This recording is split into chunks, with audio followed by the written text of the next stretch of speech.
Bueno, y qué lindo y qué bien viene poder charlar con Germán, nuestro especialista en análisis político, porque si usted pone la tele hoy va a escuchar sobre la ley bases, sobre la aprobación en diputados, pero tal vez tenga que empezar a pensar o a leer demasiado en dónde nos puede afectar en nuestro día a día, ¿no? ¿Qué cosas trae consigo la ley bases? Y para eso está Germán Talman con nosotros. Germán, qué lindo tenerte. Hola amigo, ¿Cómo querido, estás? qué bueno volver a vernos. Sí, es muy lindo. También con Fabi, qué lindo compartir este espacio. Es Gracias muy por la lindo. invitación. Muy lindo tenerte y para preguntarte, básicamente, del otro lado la gente que nos está mirando y escucha y ve, Sí.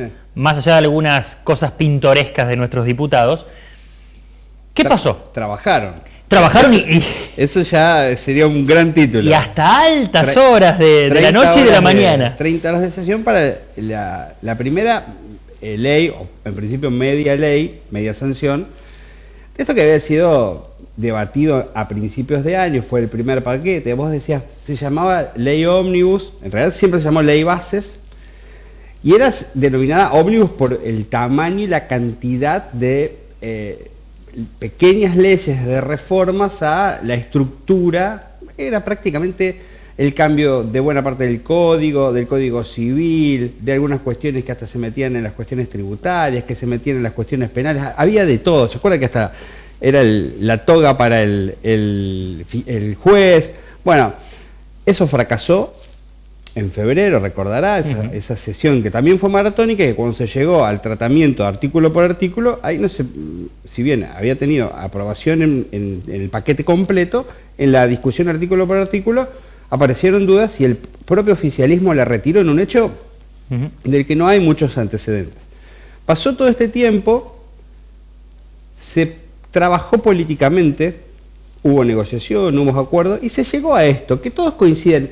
Bueno, está lejos de ser tan ambiciosa como aquel primer proyecto, pero es lo mejor que se podía sacar y que tiene en definitiva, desde el punto de vista de los reformistas, unas cuantas cosas, unos cuantos artículos que van a empezar a cambiar aquellos vicios, aquellas estructuras por lo menos, o aquellas regulaciones que para esta gestión, para los que proponían el cambio, bueno, son necesarias modificar, ¿no? Es un paquete grande, más licuado, más light, diría, de lo que era la ley original, la ley ómnibus, la ley bases original, pero coinciden todos en que era la mejor ley posible, con más acuerdos se pudo obtener, ¿no? Y ahí hay reformas en varios sentidos, sobre todo algunos artículos de la reforma laboral que estaban en el decreto y que aprovechó la gestión para incorporar.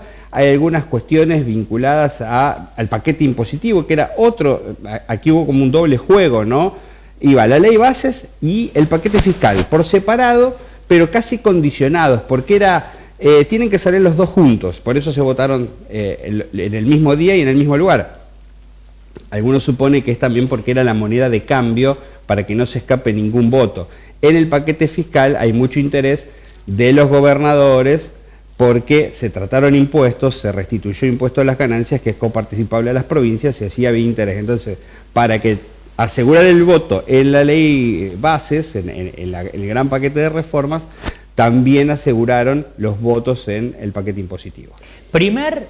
Pregunta política, ¿primer gran triunfo de Milei? Yo diría que sí, primero porque jugó cartas políticas. Claro, jugó con la casta, No tuvo sé que si transar un poco con la casta. Milei o Francos. Claro, su ministro particular, que tuvo una tarea, desde el día que se cayó la ley, ahí empezó a armar, a recomponer. ¿Recuerdan las declaraciones, la lista que puso Milei de los que votaron? Bueno, cómo recuperar eso. Y se vio plasmado en la votación que muchos que fueron claramente agredidos y marcados, insultados por el propio presidente, terminaron acompañando. Porque entiendo que coinciden en el formato, en la finalidad. López Murphy, por ejemplo, diciendo...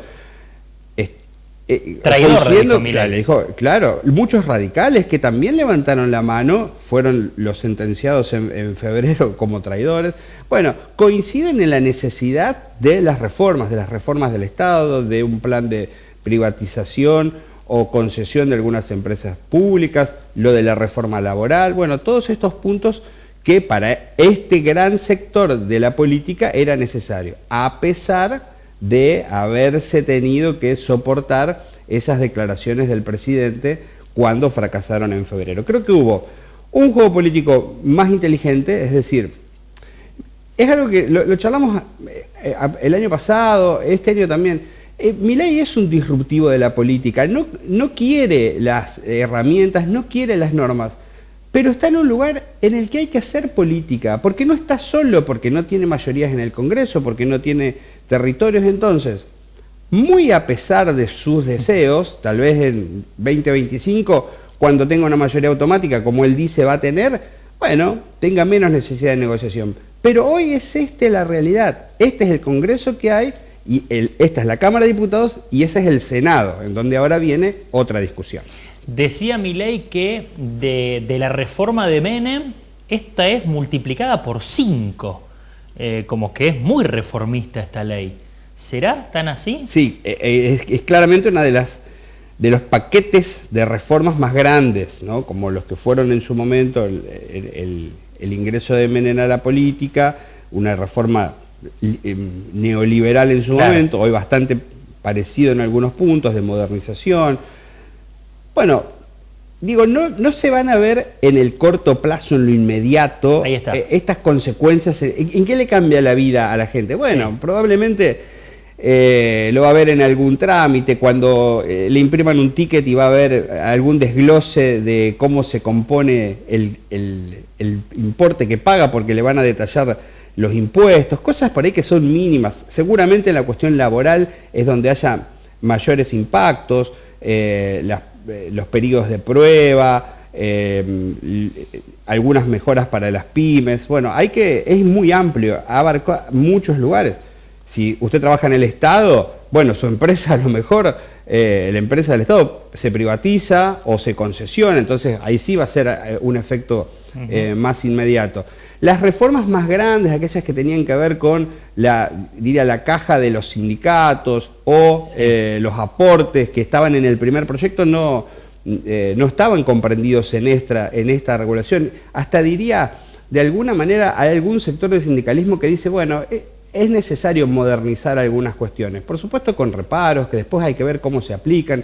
Hay una cuestión respecto de la penalidad o no a la hora de registrar a un empleado, que es algo que es obviamente un derecho para el trabajador en relación de dependencia, bueno, estar cubierto por los beneficios de ser un empleado en relación de dependencia, y para el empleador que no lo hace tiene una penalidad, tiene una multa. Bueno, hoy eso se quitaría. Entonces los especialistas dicen, ¿y si no tiene pena, si no tiene multa, cuál es la obligación para el registro? Bueno, es cierto, es un tema muy sensible, muy fino, que si el empleador tiene voluntad de darle los derechos al trabajador, lo va a inscribir sin problemas, en un trámite que incluso va a ser más simplificado para las pymes. Pero bueno, también puede haber abusos de estas cuestiones que la ley deja abierto ese margen. Obviamente que ahí sí puede haber algún tipo de consecuencias o de repercusiones, ¿no? Milei sigue presionando porque dice, si no pasa en el Senado, voy a estar tomando nota porque lo dejo afuera del Pacto de Mayo.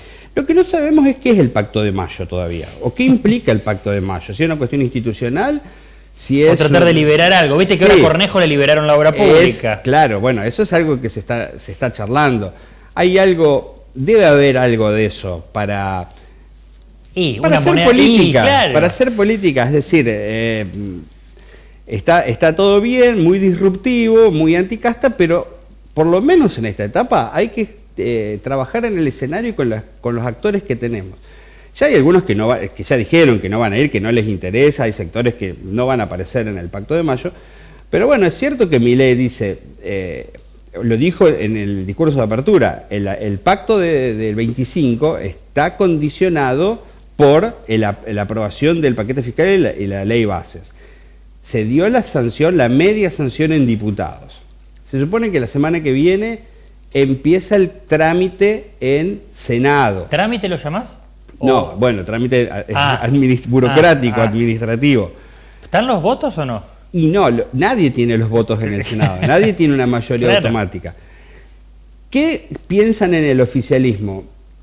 Como hay muchas medidas que afectan a los territorios, sobre todo a nivel de coparticipación por el paquete impositivo, ahí los gobernadores, a diferencia de diputados, los gobernadores, algunos, tienen más, ¿cómo diría?, injerencia en los senadores, en los que representan a las provincias. Recuerden, los diputados representan al pueblo, los senadores representan a las provincias, es decir, representan a los gobernadores. Entonces el gobernador le va a decir, mirá, no nos gusta, no estamos a favor. Fíjese lo que pasó con el gobernador de Catamarca, que es opositor, sin embargo dijo, nosotros vamos a acompañar. Jalil y Jaldo, los dos. Van a ir porque hay una moneda de cambio. Y claro. Y entonces, por lo menos, que también me parece desde la política, respetando las diferencias y mostrando las disidencias, es el gobierno electo.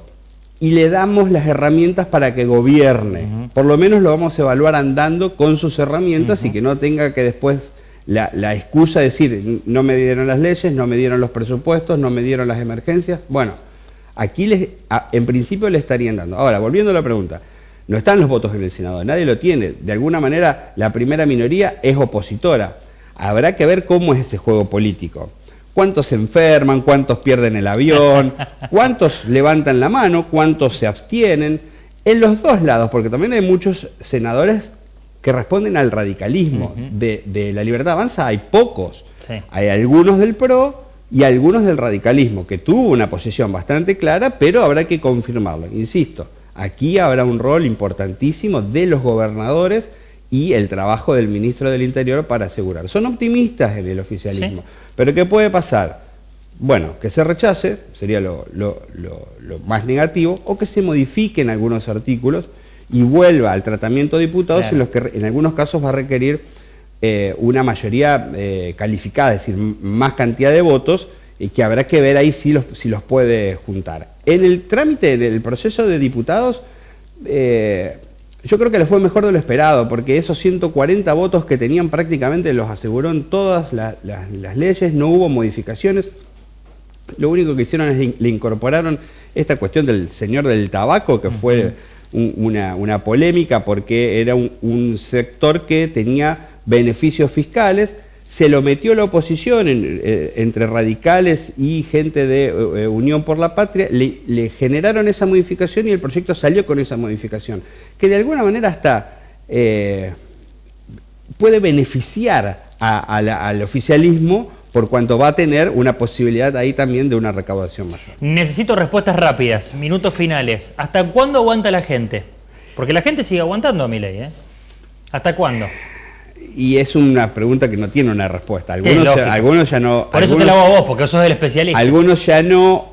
Lo que pasó, creo que hace un par de semanas, cuando Milei dio un discurso, tenía que ver con cargar un poco las baterías. Con decirle, yo sé que no, ya estamos al límite, pero fíjense que los datos, ¿no? El Excel, la macroeconomía, lo que para él es prioridad, y eso es innegable. La prioridad de Milei y su gestión es ordenar los números de la macroeconomía. Después va a venir todo lo otro, que es lo que nos interesa a nosotros, claro, el súper, los sueldos, todo. No, lo primero es ordenar la macroeconomía. Y en eso muestra algunos resultados que desde su punto de vista son exitosos. Superávit fiscal, no hubo emisión monetaria, la inflación tiende a bajar, se esperan 5 puntos para el mes que viene. Bueno, hoy no se ve todavía, pero las expectativas son esas. Es decir, con esos datos, que insisto, no se ven todavía, no se materializan en el día a día, él dice, renuévenme la confianza, sobre todo los votantes, ¿no? Lo que pasó con las universidades, es decir, aquí tenemos que cuidar a los que nos acompañaron, recargar las baterías y llegar a no vamos a usar segundo semestre, porque es una frase que no fue muy exitosa, pero en buena parte de las expectativas hay que pasar el invierno. Hay que llegar a que se termine la campaña agropecuaria, la de claro, cosecha gruesa, ver cómo nos fue, por debajo de las expectativas, por encima más o menos, juntar, hacer caja y ver. Y recién ahí seguramente se va a empezar a gestionar. Que esto es algo que también es cierto. Estamos en mayo y la gestión no ha tenido acción concreta. Fue la discusión de la ley base desde diciembre hasta ahora. En el fondo no hay nada y estamos esperando reactivación de obras, los programas, provincia fue a gestionar y a pedir, che, han dejado obras por la mitad, desde diciembre se fueron las concesionarias. Nada más claro que lo que ha pasado en Ruta 34, donde se desmantelaron, como Sunchales, muchísimos casos en los que ni siquiera está el interlocutor, la persona que está a cargo del ministerio o del área. Bueno, es momento ya de que se ordene la gestión y empiece a trabajar. Germán, tenía unas preguntitas más, pero bueno, ya nos tenemos que ir. Tenemos una más, sí, ¿una más? Antes que se va. ¿Una más? ¿Me dan el ok? Sí, ahí a prueba. Tenemos temas interesantísimos para después. ¿Puyaro mejor gobernador con mejor imagen de la Argentina? Dame 30 segundos. Sí, lo debe ser porque ha tenido muchísima exposición a nivel nacional con su lucha por el narcotráfico, obviamente, que es el gran tema, y con apoyo nacional, sí. Y ojo, porque Puyaro en el radicalismo, ni diría en Juntos por el Cambio, figuras jóvenes del radicalismo con buena imagen, no sé si para dentro de 3 años... Qué bicho que sos, porque ya están hablando de eso. Claro, y entonces necesita una gran gestión, no solo al interior de la provincia de Santa Fe, que lo conocemos, sino instalarlo a nivel nacional, porque seguramente ya se está trabajando en un proyecto Puyaro presidente.